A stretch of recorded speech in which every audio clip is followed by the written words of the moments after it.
السلام عليكم ورحمة الله وبركاته. ازيكم يا حبايبي؟ عاملين ايه؟ يا رب تكونوا في احسن صحة واحسن حال. معاكم فيديو جديد من قناتي دلع كرشك مع مطبخ ميدو وميزو. لو اول مرة بتشوفي القناة ما تنسيش تعملي اشتراك وتفعلي الجرس علشان يوصلك مني كل جديد. تضغطي على كلمة اشتراك الحمراء وتضغطي على الجرس وتختاري كلمة الكل علشان يوصلك اي فيديو بنزله. ان شاء الله هنعمل مع بعض النهاردة وصفة تحفة جدا. انا عن نفسي بعشقها انا والولاد، ويعني اهلي كمان بيحبوها جدا، وهي الفطير الشرقي. هنعمل مع بعض فطير مشلتت محشي بالسجق، حاجة كده تحفة. تعالوا كده اما نسمي الله ونشوف هنعمل ايه ونشوف طريقتنا ومقاديرنا اللي هنشتغل بيها مع بعض النهاردة. عندي كيلو من الدقيق، عليه رشة من الملح، وهزود مية شوية بشوية واعجن كويس جدا. عايزة عجينة تكون طرية وما بتلزقش. تفضلي تعجني بقى حوالي ربع ساعة. اهم حاجة في الفطير انك تعجنيه كويس وتسويه كويس. العجن والتسوية هما اساس نجاح الفطير. التسوية تكون على نار عالية جدا، ويكون الفرن متسخن. شايفين انا بعجن فيها ازاي؟ طبعا انا نزلتها على الرخامة وفضلت بقى شغالة فيها رايح جاي رايح جاي، مرمطتها معايا بصراحة. وادي بقى بوكسات وبواني ولحد يعني ما كانش باين لها ملامح. بس اهم خطوة في الفطير هي العجن عشان يطلع معاكي زي الفل. ما تقولوش ان العجينة كده طرية، لا هي قصدي بتلزق. هي لينة ما بتلزقش. بعد ما عجنتها بقى بقطعها كور صغيرة جدا، يعني اكبر من الليمونة كده، حاجة بسيطة. زي ما انتوا شايفين كده قطعت الكيلو، الكور دي كلها طلعوا حوالي يعني 30 كورة. جبت بقى صينية او اي حاجة تكون غويطة شوية كده، حطيت فيها زيت، وهنزل بقى بالكور اللي انا قطعتها دي كده في الزيت. بصوا العجينة لينة جدا بس ما بتلزقش. وبحطها بقى في الزيت زي ما انتوا شايفين كده بالظبط. بقلبها بقى كده في الزيت كويس قوي، بغلفها بالزيت وهسيبها بقى ايه تريح. يعني خلصي اللي وراكي وارجعي لها، بس يعني مش اقل من ساعة. ساعة ساعتين كده بتكون زي الفل معاكي. هغطيها بقى ب ستريتش او كيس تلاجة او اي حاجة عندك، بس عشان الوش بتاعها ما ينشفش معانا. ونسيبها تريح مع نفسها، ونجهز بقى الحشو والحاجات اللي هنشتغل بيها. انا عندي هنا سجق بلدي، السجق الشرقي العادي بتاعنا، السجق البلدي. الحشوة طبعا زي ما انتوا عايزين زي ما تفضلوها. عندي ده نص كيلو سجق، وعندي زبدة على زيت. زبدة بلدي اللي هي الفلاحي بتاعتنا اللي قبل ما تتسيح، او الزبدة النيوزيلندي. وعندي طماطم وفلفل الوان وزيتون، الزيتون ده اللي انا كنت مخليلاه معاكم. وعندي جبنة موتزاريلا، على فكرة انا بستخدم موتزاريلا فريش حلوة جدا جدا معايا، نتيجتها حلوة اوي بحبها يعني. هناخد بقى الحاجة كده على البوتاجاز علشان ايه نقطع السجق ونسوي نقطعه يعني ونسويه. جبت طاسة سخنتها كويس جدا وحطيت فيها معلقة زيت، ونزلت بالسجق المتقطع. اخد صدمة كده شوحته، نزلت ببصلاية متقطعة وفلفل اسود وكمون ورشة ملح. ونخلي بالنا لان السجق بيكون متملح ومتبهر وكله زي الفل. السجق ده بصراحة عجبني جدا، نوعيته نظيفة جدا وطعمه تحفة، توابله مش كتير، ما نزلش دهون، ما كشش. انا كنت مقطعة شوية وسبت شوية يعني زي ما هما كده، قلت هشوف شكله هيجراله ايه. بس بصراحة عجبني جدا. السجق ده برضو من موتزاريلا فريش لو حد يعني عايز يسأل. نزلت بقى عليه بالفلفل الالوان والطماطم شويه صغيرين، يعني انا مقطعه شويه عشان انا عايزه احط برضو شويه كده في قلب الحشوه معاه. انا طبعا هقطع السجق ده كده برضو بالسكينه علشان يبقى كله قطع صغيره في قلب الفطير. عايزه اقول لكم ريحته تحفه وجميل جدا. انا اديت له كده شويه ميه علشان برضو يبقى سوا مظبوط، يعني معلقتين ميه كده. ياخد ويدي فيهم ويتشربهم عشان ابقى ضامنة سوى اللحمة. وبرضو السجق يبقى مستوي معايا كويس جدا، ما يبقاش ناشف. انا هنا بقى ايه، قطعت اللي كان كبير ونزلته على النار تاني تشويحة بسيطة بس، شرب معلقتين المية اللي انا ضفتهم. والخضار يعني ما مش مهري معايا برضو، يعني لسه برضو ايه محتفظ بقوامه يعني. بعد ما خلصنا السجق، هنرجع بقى للفطير بعد ما سيبناه ريح معانا. انا مجهزة معايا زي ما قلت لكم زبدة على زيت، ده اللي هفرد بيه الفطير. انا طلعت كده باخد كورة كورة وافردها على الرخامة. انتوا ممكن تستغربوا الطريقة، بس دي بصراحة يعني انجح واسهل طريقة للفطير. بدل ما بقى تفضلي تعملي كور كبيرة وتدخلي واحدة في واحدة. بصوا مفيش اسهل من كده، في ثواني بتفردي. الزبدة والزيت شغالين معاكي زي ما قلنا، بتحطي عليهم علشان يطلع معاكي مورق وزي الفل. طبعا وانتي شغالة بتكوني مشغلة الفرن علشان يسخن معاكي كويس جدا. هجيب بقى الصينية واللي هفرده هنزله فيها فوق بعضه. ما تخافوش من اللي بيتقطع معاكو، على فكرة كده العجينة ماشية معاكي زي الفل ومرتاحة وحلوة، هتديكي نتيجة كويسة.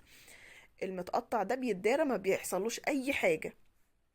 شايفين انا بفرد بكل سهولة اهو. طبعا انا كنت عملت معاكو قبل كده الفطير الحلو اللي هو اللي بالمهلبية، والحمد لله عجب ناس كتيرة جدا. فنعمل النهارده الفطير الشرقي. ناس طلبوه مني فقلت ايه اعمله كده كده لكل حبايبي، واقول لكم المنتجات اللي انا بستخدمها فيه. طبعا دقيق متعدد الاغراض، او في دقيق مخصص للفطير بيبقى برضو عند مستلزمات الحلويات اللي تفضليه استخدميه. الاتنين بيدوكوا نتيجة كويسة. يا اما متعدد الاغراض تستخدمي لكل حاجة، او لو عايزة مثلا حاجة مخصصة للفطير بيكون برضو عند المحلات دي بتبيع دقيق مخصص للفطير. زي ما قلت لكم كده انا بفرد كوره كوره وانزلها فوق بعضها، يعني كل طبقه فوق التانية في الصينيه. شغاله بالزبده والزيت في ايدي، انا حطاهم جنبي اهو. وشغاله بقى بوزع على العجين وانا بفرده. لازم يبقى رقيق جدا، تبقى الحاجه اللي انت شغاله عليها باينه من تحت العجينه علشان يديكي نتيجه كويسه. يبقى مورق معاكي وزي الفل، وما يكونش بقى مكتوم ولا تخين ولا ناشف ولا اي حاجه. اي حد بيشتكي من مشاكل الفطير يتفرج على الفيديو ده، وان شاء الله هيطلع فطير مية مية في التوريقه والتسويه، ولا هيطلع معاكي ناشف ولا اي حاجه.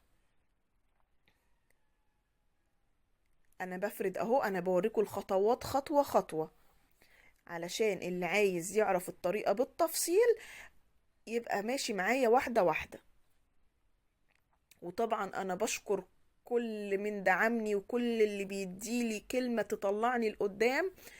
يعني انتوا فعلا على راسي، يعني الناس دي بتديني دفعة كويسة جدا. ربنا ما يحرمني منكم ولا من تعليقاتكم يا رب. وكمان اللي بيبعتولي التطبيقات على الخاص عندي على الفيسبوك، فعلا ربنا يا رب يخليكم ليا، ومبسوطة ان انتوا بتجربوا الوصفات بتاعتي، وان هي بتكون ناجحه معاكوا. لما حد بيكلمني كده يقول لي مثلا انا جربت الحاجه الفلانيه منك، او حد يبعت لي يقول لي عايزين طريقه، معلش ممكن تبعتي لي طريقه كذا، انا عايزه اجربها، وتبعت لي التطبيقات اللي هي عملتها وتشكرني. انا فعلا انا اللي بشكركم علشان انتوا فعلا اللي يعني بتحمسوني ان انا اكمل معاكم. زي ما انتوا شايفين كده انا بفرد العجينه طبقات. عايزين يعني سمك الفطيرة ده راجع ليكي، حبها تخينة، حبها وسط، حبها رفيعة طبقتين بس، زي ما انت عايزة. انا عملت هنا 4 فوق او 5 فوق و5 تحت. آه، طبعا انتوا ممكن تكونوا مستغربين طريقة فرد الفطير، بس بجد دي احسن واسهل طريقة انا جربتها. انا نزلت الحشوة كده، حطيت بقى السجق والخضار اللي هو الفلفل الالوان والطماطم والزيتون. طبعا عايزين تحشوها فراخ، عايزين تحشوها لحمة مفرومة، عايزين تحشوها بسطرمة، اي حاجة انتوا تفضلوها. بس انا بصراحة بحب ايه السجق الشرقي في الفطير جدا، وبحب طعمه قوي. نزلت بقى بالجبنة الموتزاريلا زي ما قلنا، موتزاريلا فريش. حاجة سعرها حلو وكمان بتدي نتيجة روعة. انا بستخدمها في البيتزا وفي البشاميل وفي كل حاجة بصراحة. هعمل بقى الطبقات اللي فوق شغالة معاكم تاني اهو. انا بصوا ما فصلتش الكاميرا الا والفطير بيريح، يعني ايه علشان ما اطولش عليكم الوقت. وكمان كنت شغالة معاكم في السجق بسويه زي ما انتوا شايفين كده. بكمل كل الطبقات وبحطها فوق بعض، هفرد واحط فوقه. وبرضو الزبدة والزيت شغالين معايا علشان يديني التوريقة بتاعة الفطير. الفطير زي ما شفتوه طالع مورق وجميل وملوش حل، زي ما وريتكم في اول الفيديو كده. طالع تحفة بصراحة، ولا هينشف معاكي ولا بقى هيعجن ولا يبقى مكتوم. هيطلع معاكي نتيجة مبهرة ان شاء الله. اهم حاجة بس تمشي على الخطوات مظبوطة، وان شاء الله هتطلعي نتيجة كويسة. زي ما قلنا اهم خطوة الفرن يكون متسخن كويس جدا، علشان الفرن لو بارد او درجة حرارته واطية بينشف معاكي الفطير. لازم تكون درجة حرارة عالية والفرن متسخن كويس جدا، يعني طول ما انت شغالة بتكوني مشغلة الفرن. بصوا بقى هقفل الفطير بعمل ايه، بدخل الاطراف كلها لتحت، تبقى كلها تحت يعني ايه تحت الطبقات كده في قعر الصينية. بدخل كده كل الطبقات. انا طبعا فردة دواير فوق بعض، طبقات العجين فوق بعض وسايبها مفتوح. انا بقى بقفل كله كده وبدخل الاطراف تحت العجينة، تبقى الفطيرة كده من تحت متقفلة ووشها هو اللي باين. شايفين ما شاء الله جميلة جدا. بصوا يعني العجينة زي الفل مرتاحة وشغالة معايا تمام. هديها كده دهنة زبدة من على الوش. طبعا لو عندك قشطة بلدي اللي هي بتاعت وش اللبن او القشطة جايباها من اي محل البان بتحطي على الوش. انا استكفيت بالزبدة بصراحة، حلوة جدا. انا هسيبها كمان تريح كده ايه ربعاية كده لحد ما اشتغل في واحدة غيرها، ونرجع نكمل ايه. ان انا عايزة احط لها بقى شوية حاجات كده على الوش تديها يعني ايه شكل لطيف وظريف. عايزين تسيبوها كده زي ما انتوا عايزين، عايزين تعملوا زي ما انا عايزة، دي حاجة طبعا ترجع لكم. انا حطيت حتة فلفلاية كده في النص، ونزلت عليها بعدها كده بطماطم كده على الجنب، وفي النص كده زيتون يعني تدي شكل ايه حلو كده للفطيرة. ندلعها. هفرد بقى الفطيرة في الصينية، لان انا ما كنتش فردتها، انا سبتها لميتها كده، لميت الاطراف تحت وسبتها ايه ترتاح. بعد كده بفردها في الصينية، وبنزل بقى عليها ايه بالحاجات اللي على الوش، واديتها رشة جبنة كده من على الوش. طبعا لو عايزين تعملوا الفطير العادي السادة من غير اي حاجة، امشوا على نفس الخطوات من غير ما تحشوه. هندخلها بقى الفرن يكون متسخن جدا، وتشغله فوق وتحت علشان تاخد لون من فوق ومن تحت. بصوا بقى حتى لسه سخنة، بصوا شايفين السمن تحته كده بيتكتك. الفطيرة بتتكتك في السمنة بتاعتها. بصوا من تحت عامل ازاي، وبصوا طري ازاي. شايفين انا بوريكم الخطوات واحدة واحدة علشان يعني مفيش حاجة تروح منكم. طبعا انا طلعتها كده على طبق علشان اقطعها واوريها لكم. بصوا انا بوريكم تاني بقول لكم ازاي ان هو طري ومورق وزي الفل. هقطع كده حتة واوريها لكم علشان تشوفوا التوريقة بتاعته عاملة ازاي وطري ازاي. بصراحة كان تحفة تحفة تحفة. جربوه وعلى ضمانتي بإذن الله. شايفين ما شاء الله اللهم بارك. بصوا طبقات الفطيرة عاملة ازاي وطري مش ناشف. زي ما قلنا امشي على الخطوات مظبوط، الفرن يكون سخن جدا وتعجني كويس جدا، هيديكي نتيجة مبهرة. وزي ما قلنا الفطير العادي برضو بيتعمل كده، الفطير المشلتت من غير اي حشوة. بصوا عامل ازاي جميل جدا، والتوريقة والطبقات ملهاش حل. ان شاء الله كده تجربوا الفيديو على ضمانتي وتجربوه ويعجبكم.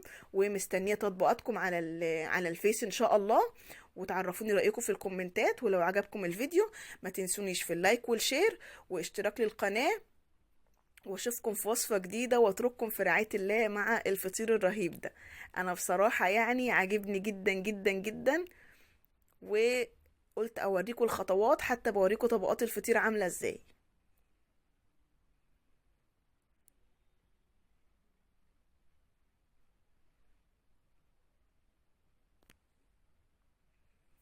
مستنية بقى تطبيقاتكم وكومنتاتكم الجميلة اللي بتديني حافز، وبتخليني ان انا اكمل، وان شاء الله اكبر بيكم.